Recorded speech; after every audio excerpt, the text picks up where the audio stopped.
السلام علیکم ورحمۃ اللہ وبرکاتہ۔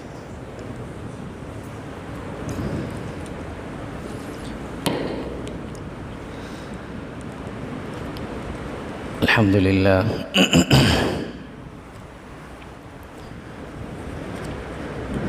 الحمد للہ وکفیٰ وسلام علی عبادہ الذین اصطفیٰ۔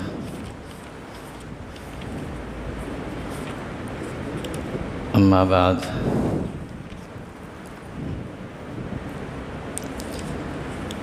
فاعوذ باللہ من الشیطان الرجیم، بسم اللہ الرحمن الرحیم۔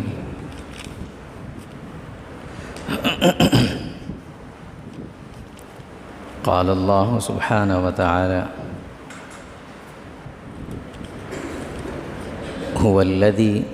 وهو الذي خلق من الماء بشرا فجعله نسبا وصهرا وكان ربك قديرا۔ صدق اللہ مولانا العظیم۔ اللہم صل علی جسد محمد فی الاجساد، اللہم صل علی روح محمد فی الارواح، اللہم صل علی روضۃ محمد فی القبور، اللہم صل علی بلد محمد فی البلاد، وعلی آلہ وصحبہ وسلم تسلیما کثیرا کثیرا۔ اللہم انفعنا بما علمتنا وعلمنا ما ينفعنا وزدنا علما، سبحانک لا علم لنا الا ما علمتنا انک انت العلیم الحکیم۔ اللہم رب اشرح لی صدری ویسر لی امری واحلل عقدۃ من لسانی یفقہوا قولی۔ وہو الذی، اور اللہ وہ ذات ہیں، خلق من الماء بشرا، جس نے پانی سے ایک انسان کو، بشر کو پیدا کیا، فجعلہ نسبا وصہرا، اور اس کے لیے خونی رشتے بنائے اور سسرالی رشتے بنائے۔ وکان ربک قدیرا، اور تمہارے رب ان تمام چیزوں پر قادر ہیں۔ اسلام دنیا کا اتنا بہترین، خوبصورت، انسانی مزاج سے جڑنے والا مذہب ہے کہ اگر اس کی ساری چیزوں پر انسان عمل کرے تو انسان کی انفرادی زندگی، اجتماعی زندگی، گھریلو زندگی، باہر کی زندگی بڑی مطمئن، بڑی پرسکون اور بڑی خوبصورت بن جاتی ہے، سکون والی بنتی ہے، خوشیوں والی رہتی ہے۔ عبادات جو ہیں یہ اسلام کا حکم تو اپنی جگہ ہے، لیکن جو اسلام کی خوبصورتی ہے وہ معاملات ہیں۔ جب انسان کے معاملات اچھے ہوں تو یہ انسان کے ہر زندگی کو ہر لحاظ سے اچھی بنا دیتا ہے۔ اللہ رب العزت اپنا تعارف کرواتے ہوئے فرماتے ہیں کہ اللہ وہ ذات ہے جس نے تمہیں پیدا کیا اور پیدا کر کے چھوڑ نہیں دے جانور کی طرح کہ بس خود اپنا پیٹ بھرو، خود اپنے سونے اور بیٹھنے کی جگہ تلاش کرو، اپنی سوچ کو اپنی ذات تک محدود کر لو، اپنا پیٹ بھرنے کے لیے دوسروں کو سینگ اور لات بھی مار دو۔ اس طرح نہیں چھوڑا۔ اسلام کہتا ہے کہ فجعلہ نسبا، اسلام نے، اللہ نے تمہارے لیے نسب بنایا ہے، ایک خاندانی نسب ہے، خونی رشتہ ہے۔ آج کل تو یہ چیزیں بدل گئی ہیں، ورنہ اسلام میں اور مسلمانوں میں جو پہچان تھی نا، ان کے نام جو رکھے جاتے تھے نا، تو وہ نام کیا لیتے تھے؟ فلاں بن فلاں، عبداللہ بن مسعود، عبداللہ بن عباس، یہ نام ہوتے تھے۔ بچے کا نام ساتھ میں بن کہہ کر والد کا نام، عائشہ بنت ابی بکر، حفصہ بنت عمر، یہ نام ہوتے تھے کہ اپنے والد کے نام کو اپنے ساتھ جوڑ کے رکھتے تھے، چھوڑتے نہیں تھے۔ عربوں میں اب بھی ہے، ہم عجموں نے یہ چیزیں چھوڑ دی ہیں، اس لیے کہ ہمارے پاس نام بھی عجیب عجیب آ گئے۔ بعض اوقات نام ایسے سننے کو ملتے ہیں کہ ان کے اگر معنی بھی ڈھونڈے جائیں تو کہیں ملتے نہیں ہیں، زمین اور آسمان میں کہیں ان کا وہ نام نہیں ملتا، اوپر سے آتے ہیں پتہ نہیں نیچے سے آتے ہیں۔ ہم لوگ نام رکھتے ہیں حمیر، حمیر نام رکھا جاتا ہے، لیکن اگر نمانے پوچھے جائیں تو پتہ چلے گا عجیب ہے، حمیر کہتے ہیں گدھے کو۔ حمیر یہ نام، اب یہ گدھا، ان انکر الاصوات لصوت الحمیر، اللہ تعالیٰ قرآن میں فرماتے ہیں سب سے ناپسندیدہ گندی آواز گدھے کی ہوتی ہے، یہ نام رکھا جاتا ہے۔ اسی طرح اور بہت سارے نام ہیں جن کے عجیب عجیب معنی ہوتے ہیں۔ تو مسلمان میں نام کیا رکھا جاتا تھا؟ بیٹے کا نام اور والد کے نام سے۔ حضور صلی اللہ علیہ وسلم کے پاس جو بھی صحابی کوئی بھی شخص آتا مسلمان ہو، حضور سب سے پہلے پوچھتے بیٹا نام کیا ہے؟ نام بتاتے صحیح تو ٹھیک ہے، نام میں گڑبڑ ہے تو اسے فوراً تبدیل کر دیتے تھے، دوسرا نام رکھ دیتے تھے۔ یہ نام بھی ایک تشخص کی علامت ہوتی ہے انسان کی۔ نام مسلمان کا وہ ہونا چاہیے نا کہ پتہ چلے نام ہے۔ ابھی عمرے میں تھے، ایک چھوٹا سا بچہ تھا، انڈین تھا غالباً، میرے ساتھ کھیل رہا تھا اسی بار بار، تو میں اس سے پوچھا تمہارا نام کیا ہے؟ تو اس نے کھڑے ہو کر میرا نام ہے اسامہ بن لادن، ایسے کہا اسامہ بن لادن میرا نام۔ اس کے والد بھی ساتھ کھڑے تھے۔ یہ نام کا ایک عجیب روب ہوتا ہے۔ عمر نام ہے، پتہ چلتا ہے کہ عمر نام ہے۔ ابو بکر نام ہے، عثمان ایک نام ہے، علی ایک نام ہے، پتہ چلتا ہے کہ کسی کا نام تھا۔ ایک روب ہوتا ہے اس کا۔ یہ ہم نئے ناموں کے چکروں میں پڑ گئے ہیں، اس میں یہ ساری چیزیں ختم ہو گئی ہم سے۔ ہونا چاہیے اپنے بچیوں کے نام، اپنے بچوں کے نام صحابہ کے نام سے رکھیں، اور آہستہ آہستہ یہ چیز بھی پیدا ہونی چاہیے، لیکن نام ہے نا، اس کے ساتھ والد کا نام جوڑ کے رکھیں، والد کے نام سے رکھیں، فلاں بن فلاں یہ نام رکھیں تو اچھا لگتا ہے، یہ کوئی خوبصورتی ہے اس کے اندر۔ خیر، تو اللہ نے یہ ایک سلسلہ رکھا ہے کہ نسباً تمہارا نسب ہے، اس کو بھولنا نہیں۔ فرمایا یہ تمہارے والد ہیں، یہ تمہارے دادا ہیں، یہ تمہارے پر دادا ہیں، ان کا بھی تمہیں پتہ ہونا چاہیے۔ اچھا بھئی، تمہارے والد کی جو اولاد ہے نا وہ تمہارے بھائی ہیں، تمہارے دادا کی جو اولاد ہے وہ تمہارے چچا تایا ہیں، اور وہ تمہارے والد کے برابر ہیں۔ اچھا، تمہارے پر دادا کی جو اولاد ہے وہ بھی تمہارے والد کے جو ہیں چچا زاد بھائی ہیں، ان کو بھولنا نہیں۔ ہم مسلمانوں کے اندر یہ بہت بڑی کمی آ گئی ہے کہ ہم رشتوں کو بھول گئے، بھولنا نہیں چاہیے ان کو۔ پھر اللہ کہتے ہیں یہ نہیں صرف وَسِحْرًا، سورہ فرقان میں نسباً وَسِحْرًا، وہ سسرالی بھی ایک رشتہ ہے، یہ تمہارے سسر ہیں۔ سسر کیا ہوتا ہے؟ کہ یہ تمہارے والد کی جگہ پہ ہیں۔ یہ تمہاری ساس ہیں، یہ کون ہوتی ہیں؟ والدہ کی جگہ پہ ہوتی ہیں۔ اچھا، ان کی جو اولاد ہوگی بھائیوں کی طرح۔ ہمارے استاد تھے ڈاکٹر عبدالرزاق صاحب رحمۃ اللہ علیہ، بنوری ٹاؤن کے جو شیخ الحدیث صاحب تھے، وہ ایک لفظ پر بڑا ڈانٹتے تھے ہمیں۔ کوئی اگر تعارف کرواتا نا کہ یہ میرے سالے ہیں، ہم کہتے ہیں میرے سالے صاحب ہیں، وہ کہتے تم کراچی والو، تم سالہ کس کو کہتے ہو؟ یہ تم تعارف کرا رہے ہو، بے عزتی کر رہے ہو اس کی۔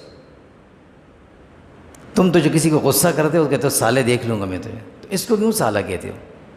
اس نے کیا غلطی کی ہے؟ اس سے یہ کہو یہ میرے بچوں کے ماموں ہیں، یہ عزت کا نام ہے، یہ میرے بچوں کے ماموں ہیں۔ ماموں کیوں کہا ہے؟ حدیث میں ایک عجیب جملہ آیا، الخال بمنزلۃ الاب، چچا کو عم کہتے ہیں اور ماموں کو خال کہتے ہیں عربی میں۔ تو اللہ کے نبی نے فرمایا کہ یہ ماموں ہوتے ہیں یہ والد کی جگہ ہوتے ہیں۔ ویسے آپ محسوس بھی کریں کہ چچا کے بھتیجے سے اتنی محبت نہیں ہوتی جتنی ماموں کے بھانجے سے ہوتی ہے۔ اللہ کے نبی نے کہا یہ بمنزلِ والد کے ہے، کیونکہ رشتہ ذرا دور کا تھا تو اس کو بھولنا نہیں ہے، تو کہا کہ یہ نسباً و سحرا، دوسرا رشتہ کون سا بنایا؟ سسرالی رشتہ، سحریت کا رشتہ، اس رشتے کو بھی نہیں بھولنا آپ نے۔ یہ ہے اسلام کی خوبصورتی۔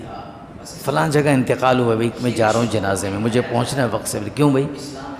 میرے عزیز تھے، کیا لگتے تھے؟ میری والدہ کے فلاں تھے، ان کے کزن تھے، یہ تھا، بس اس طرح یہ رشتوں کو نبھایا جا رہا ہے۔ اسلام اس کا حکم بھی دیتا ہے، اسلام اس کی تلقین بھی کرتا ہے، اس کی تاکید بھی کرتا ہے۔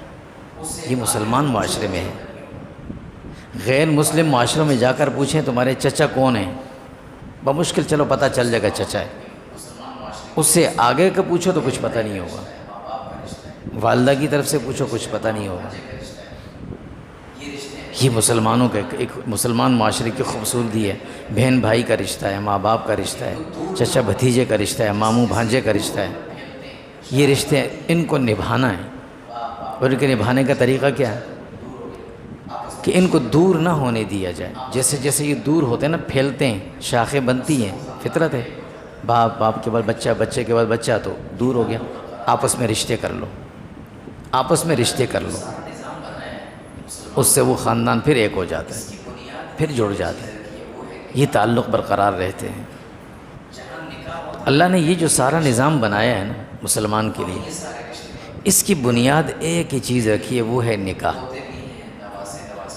جہاں نکاح ہوتا ہے، میاں بیوی کا رشتہ بنتا ہے نا، وہیں یہ سارے رشتے بنتے ہیں۔ بیٹا بھی ہے، بیٹی بھی ہے، پوتے بھی ہیں، نواسے نواسیاں بھی ہیں، والدین بھی ہیں، سسرال بھی ہیں۔ کتنا خوبصورت گلدستہ بنتا ہے۔ اور جب کبھی کسی خوشی کے موقع پر اکٹھے ہوتے ہیں سارے، تو سب ایک جگہ ہوتے ہیں، ایک عجیب چمک ہوتی ہے، ایک رونق ہوتی ہے۔ یہ اسلام کی خاصیت۔ تو اس بنیاد کے لیے اللہ تعالیٰ نے بڑی تاکید فرمایا کہ جب یہ بنیاد اچھی رکھی جائے گی نا، تو آگے یہ خوبصورت گلدستہ بنے گا اس خاندان کا۔ اور اگر اس بنیاد میں دراڑیں ہوں نا، جب میاں بیوی کی آپس میں ناراضگی ہوتی ہے، تو فطرت ہے کہ بچے دونوں کو دیکھ دیکھ کر ایک طرف مائل ہو جاتے ہیں، یا ماں کے ساتھ یا باپ کے ساتھ۔ اور جب باپ کے ساتھ ہو گئے تو ماں کے رشتے ان کو برے لگتے ہیں، پھر ماموں سے نہیں ملیں گے، خالہ سے نہیں ملیں گے، ننیال والوں سے نہیں ملیں گے۔ اور جب ماں کی طرف ہو جاتے ہیں تو ددیالی رشتے برے لگنے لگ جاتے ہیں، اور یوں رشتے ٹوٹ جاتے ہیں۔ وہ کس وجہ سے؟ وہ دو آدمیوں کی وجہ سے، جو میاں بیوی تھے ان کی وجہ سے وہ ناراضگیاں پیدا ہو جاتی ہیں۔ تو اس لیے اسلام نے اس پر بڑا زور دیا کہ اس کو بڑی اہمیت دی جائے۔ سب سے پہلے حکم دیا کہ جب تم نکاح کرو نا، تو نکاح سے پہلے دو باتیں یاد رکھنا۔ ایک، نکاح سے پہلے ایک بات لڑکے والوں سے کہی، ایک لڑکی والوں سے کہی، چونکہ تلاش ظاہر لڑکے والوں کو ہوتی ہے، پہل یہ کرتے ہیں۔ تو ان سے کیا کہا؟ رسول اللہ صلی اللہ علیہ وسلم نے بڑی پیاری بات فرمایا۔ ابو ہریرہ رضی اللہ فرماتے ہیں کہ اللہ کے نبی نے فرمایا کہ جب کسی کو کسی سے نکاح کی تلاش ہوتی ہے نا، ڈھونڈتے ہیں، تو لِأَرْبَعٍ، وہ تلاش کرتے ہوئے چار چیزیں دیکھتا ہے بچی میں۔ پہلا، لِمَالِهَا، اس کی مالداری کو دیکھتے ہیں کہ یہ بچی کتنی مالدار ہے۔ فطرت انسان دیکھتا ہے ان چیزوں، کتنے پیسے والی ہے۔ نمبر 2، وَلِحَسَبِهَا، خاندان کون سا ہے۔ نمبر 3، وَلِجَمَالِهَا، خوبصورتی کیا ہے، کتنی خوبصورت ہے۔ یہ تین چیزیں تھے۔ نمبر 4، وَلِدِينِهَا، دینداری کو بھی دیکھتے ہیں کہ دیندار ہے کہ نہیں۔ لیکن اللہ کے نبی نے حکم کیا، تاکید کی تھی، فَاظْفَرْ بِذَاتِ الدِّينِ، فرمایا کہ تم دینداری کا انتخاب کرنا، مالداری کا نہ کرنا، یہ وقتی ہوتی ہے۔ حسن و جمال ٹھیک ہے اپنی جگہ، حسب و نسب اپنی جگہ، لیکن دینداری کو بھی دیکھنا۔ اس خاتون، اس بچی کو اتنا پتہ ہونا چاہیے کہ رشتوں کو کیسے نبھایا جاتا ہے، اللہ کا حکم کیا ہے، اللہ کے نبی کا حکم کیا۔ تو یہ چیز سب سے پہلے دیکھنا، یہ لڑکے والوں سے کہا گیا، اس میں کوتاہی نہ کرنا۔ دوسری طرف لڑکی کے والد یا اس کے وکیل سے کیا کہا گیا؟ ابو ہریرہ رضی اللہ کی روایت، اللہ کے نبی فرماتے ہیں اذا خطب الیکم، فرمایا جب تمہارے پاس کوئی آدمی نکاح کا پیغام بھیجتا ہے نا، رشتہ آتا ہے، ممن ترضون دینہ وخلقہ، جب تم دیکھو اس کا وہ لڑکا دیندار بھی ہے، وخلقہ، خوش اخلاق بھی ہے، اخلاق بھی اس کے اچھے ہیں. فزوجوہ، پھر دیر نہ کرو، فوراً نکاح کر دو. اب یہ دونوں کو بات سمجھائی. کیوں؟ یہ بڑی نازک مرحلہ ہوتا ہے، اسی پر آگے چل کر یہ خاندان بنتا ہے. اب ہم مسلمان ہونے، بحیثیت مسلمان ہونے کے ہمیں یہ چیزیں دیکھنی چاہیے، کرنی چاہیے، سمجھنی چاہیے. ہمیشہ اونچی جگہ ہاتھ مارنے سے انسان کو نقصان بھی ہوتے ہیں. لالچ میں آ کر انسان کبھی کبھی بڑی اونچی چھلانگ مارتا ہے، اپنی حیثیت سے بڑھ کر کرتا ہے. لیکن بعد میں کیا ہوتا ہے، کبھی تانا بھی سننے کو ملتا ہے، رکھ نہیں سکتے تھے، کیا کیوں ہے؟ مجھے تو وہاں اتنا ملتا تھا، یہاں کچھ نہیں ہے. یہ چیز بڑی خطرناک ہوتی ہے. اس لیے اللہ کے نبی نے کیا فرمایا؟ دینداری کو دیکھو، چاہے وہ کتنی ہی مالدار ہو، غریب کیوں، دینداری ہوگی تو وہ اپنے آپ کو ساتھ چلا گی. حضرت عائشہ سے حضرت خدیجہ الکبریٰ رضی اللہ تعالیٰ عنہ اپنے دول کی خواتین میں مالدار ترین خاتون تھی، مالدار ترین تھی. اور حضور صلی اللہ علیہ وسلم یتیم بھی تھے، مال بھی کچھ نہیں تھا. اس پر جیسے ہم کہیں اس کو تنخواہ پر، مزدوری پر کام بھی کرتے تھے کہ بھئی ان کا سامان لے کر وہاں بیچا، وہاں سے سامان یہاں لایا، اس کو اپنی اجرت مل گئی. لیکن جب رشتہ ہوا، دینداری تھی نا، حضرت خدیجہ رضی اللہ تعالیٰ عنہ نے ان کے ساتھ کیسا وقت گزارا. حضور صلی اللہ علیہ وسلم کہاں ہوتے تھے؟ صرف ایک چیز دیکھ لینا، اگر اللہ رب العزت قیامت کے حضرت خدیجہ سے پوچھے نا، کچھ بھی نہیں کیا، وہ تو ہماری امت کی ماں ہے اور ان کا مقام تک تو کوئی پہنچ بھی نہیں سکتا. لیکن اگر کچھ بھی نہ ہو ان کے، میں ایک فرضی بات کرتا ہوں، صرف ایک نیکی ان کی اگر دیکھی جائے نا، ساری امت پر وہ بھاری ہے. 2000 فٹ بلندی پر غار حرا ہے زمین سے، اور مکہ سے کتنا دور ہے کہ گاڑیوں میں لوگ جاتے ہیں. آج اس وقت وہ پیدل جاتی تھیں، کھانا لے کر اور وہاں دے کر واپس آتی تھیں. یہ نہیں کہا کہ آپ یہاں کیا کر رہے ہو، گھر ادھر ہے، آپ یہاں بیٹھے ہوئے، نہیں، وہ یہاں پہنچاتی تھی. اور یہ وہ خاتون تھیں کہ جو صرف کہتی تھیں گھر سے، اور اونٹ ان کے بھرتے تھے سامان کے، اور شام جاتے تھے تجارت کے لیے، اور یمن جاتے تھے. وہ مالدار خاتون تھی. نوکر بھی رکھ سکتی تھی، نہیں، خود جاتی تھی کھانا دینے کے لیے. تو یہ تھا، جب دینداری ہوتی ہے نا تو پھر یہ نہیں تانا ملتا کہ تم تو رکھ ہی نہیں سکتے ہو، تمہارے پاس تو یہ نہیں ہے، مجھے تو ابو کے گھر میں یہ ملتا تھا، یہاں تو یہ بھی نہیں ہے، میں نے تو کبھی ابو کے گھر میں کھانا بھی نہیں بنایا تھا، تیار ملتا تھا. یہ چیزیں پھر نہیں سننے کو ملیں. اس لیے دین کا انتخاب ہونا چاہیے، دینداری کو لازم رکھنا چاہیے. یہ زندگی کی بنیاد ہے، بنیاد ہے زندگی. بعض دفعہ انسان کی زبان سے کوئی لفظ نکل جاتا ہے، کیا پتہ اللہ اس کو ناپسند کرتے ہو، اللہ رب العزت کی طرف سے بھی ہو. ایک شخص نے کہا، مجھ سے کہا کہ کوئی رشتہ کرنا ہے اپنے بچے کے لیے، لیکن بات کرتے کرتے کہنے لگے ہاں خیال کرنا، یہ دینداری وینداری ہمیں نہیں چاہیے، یہ پردے وردے ہمیں نہیں چاہیے. تو میں نے کہا آپ نے راؤنڈ نمبر ملایا، راؤنڈ نمبر ہی ملا آپ کا نا، میں کہاں سے لاؤں گا یہ دوسرے رشتے، کہیں اور کریں. اللہ رب العزت بھی عجیب ہے، واللہ عالم. کچھ دنوں بعد کہا جی ہو گیا رشتہ، میں پسند کا ہوا، جی پسند کا ہو گیا، الحمدللہ، چلو شکر ہے. کچھ وقت گزرا تھا کہ وہی کہنے لگ گیا دعا کرو، بڑا تنگ کیا ہوا ہے بچے کو بھی اور مجھے بھی تنگ کیا اس نے، تنگ آ گیا مجھ سے. اب کیا پتہ اس نے تنگ کیا یا انہوں نے تنگ کیا، لیکن کہتے تو ہر ایک یہی نا، اس نے تنگ کیا. تو کبھی یہ اس طرح کی باتیں کرنی بھی نہیں چاہیے. خیر، اس چیز کے لیے اللہ نے حکم دیا ہے کہ دینداری کو دیکھ کر نکاح کیا کرو، بڑا اس کا اثر ہوتا ہے، آگے چل کر زندگی انسان کو چلانی ہوتی ہے. دوسرا کہا گیا کہ نکاح جب کرتے ہو نا، اس کو بہت آسان سے آسان کرو، اس کو مشکل نہ بناؤ. کہاں پہ حال ڈھونڈیں گے، کس جگہ ہوگا، فلاں چیز کرنی ہے. اب تو شرطیں بھی رکھی جاتی ہیں، اب تو نئی نئی چیزیں بھی آ گئی ہیں. عجیب بھی دیکھتا ہوں، لڑکا بھی سامنے بیٹھا ہے، لڑکی بھی سامنے بیٹھی ہوئی ہے، بیچ میں وہ پھول لٹکا دیتے ہیں، قاضی مولوی صاحب بیٹھ کے نکاح پڑھاؤ. تو یہ کیا، کون سا کوئی فلم کی شوٹنگ ہو رہی ہے، نکاح ہو رہا ہے؟ اس طرح نہیں کرنا ہے. نکاح کو آسان کرو، مسجد میں جاؤ، لڑکی والے بھی آئیں، لڑکے والے بھی آئیں، جیسے حضور کا طریقہ تھا. ہم تو امتی، ہم کس راہ پہ چل پڑے، ہم کس نبی کو ماننے لگے چل پڑے. جس نبی کو ہم مانتے ہیں ان کا تو یہ حکم نہیں، ان کی تعلیم ہی نہیں ہے.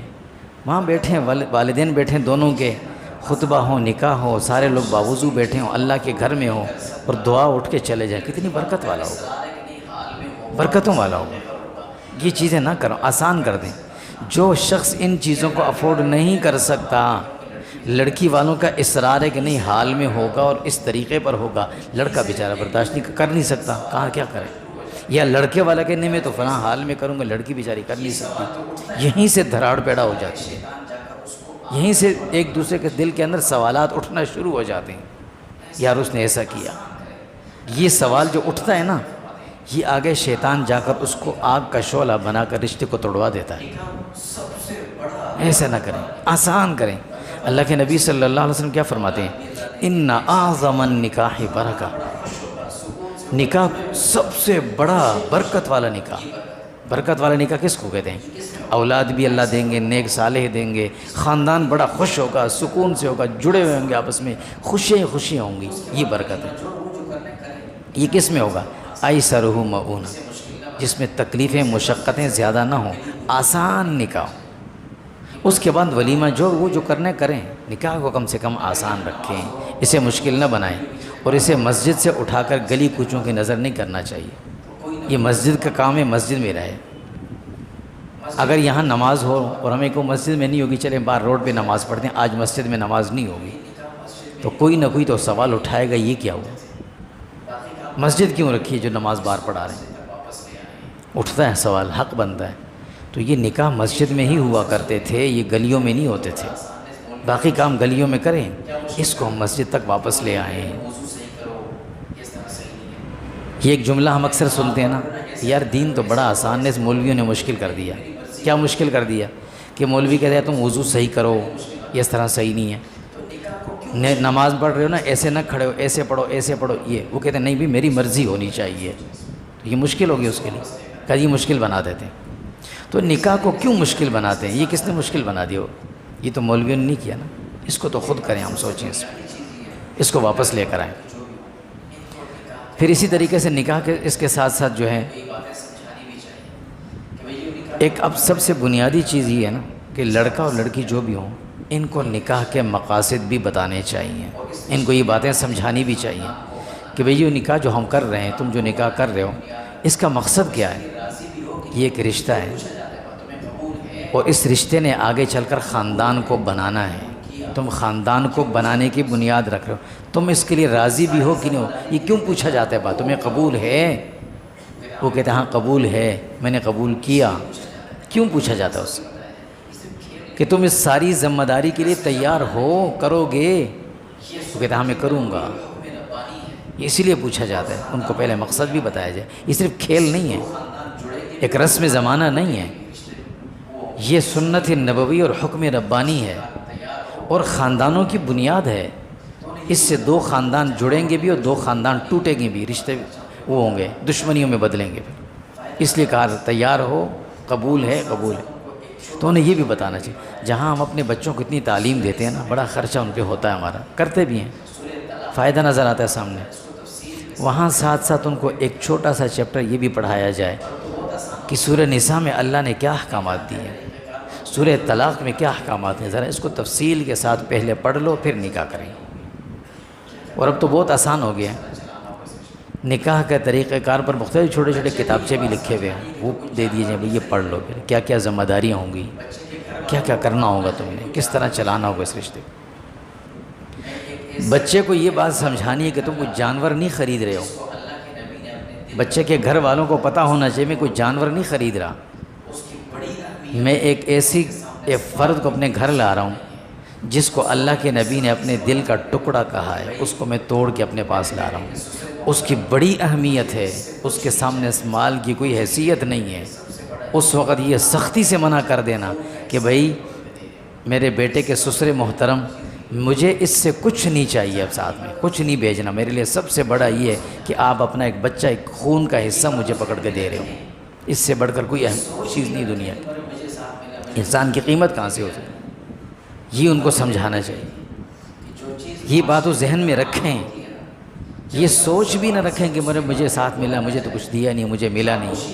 اور یہ بات میں پہلے بھی کہی تھی کہ جو چیز معاشرے کے اندر عام ہوتی ہے نا، جب تک زبان سے اس کے بارے میں بولا نہ جائے، خاموشی اختیار کی جائے، تو وہ بھی عام سمجھی جائے گی۔ جہیز تو عام ہے نا، تو اگر ہم جب تک زبان سے نہیں کہیں گے نہیں لانا، کچھ بھی نہیں لانا، بعد میں جو کرنا ہے کر لینا، ابھی کچھ نہیں چاہیے، خاموشی اختیار کریں گے، تو اس کا مقصد یہی ہوگا کہ ہمارا چاہت ہے، خواہش ہے کہ ہمیں کچھ دیا جائے۔